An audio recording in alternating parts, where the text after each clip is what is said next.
My coach Bill Walsh used to teach us to throw the football to a 1 foot diameter of accuracy to the wide receiver.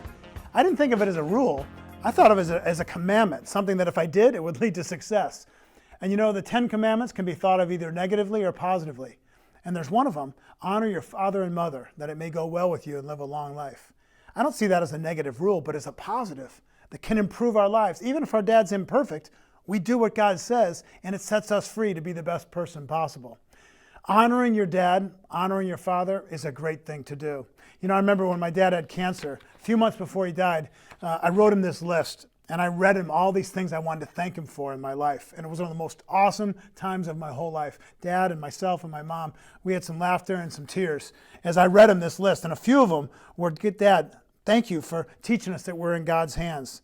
Thank you for your frequent words. You're a Kemp. Be a leader. Thank you for writing little JFK grams on these little cards and leaving them to me, saying positive things and quoting scripture verses. Thank you for marrying my amazing mom. I thanked him for teaching me to ski and teaching my boys to ski, for all those chairlift conversations and teaching me to ski race. But I also thanked him for having me quit ski racing because it was happening on Sundays and church was more important. But the biggest thing I thanked him for was the conversation we had in 1996 in a political campaign in a private car ride that he and I had when I said, Dad, I wish you'd been more honest with me and talked to me about your high school years and your college years, some of your failures, and taught me about girls and talked to me about real stuff. And he said, Jeff, thank you for telling me that, but I didn't know how to talk about those things because my dad never talked to me. That was one of the most intimate conversations we ever had. Dads don't need to be perfect to honor them.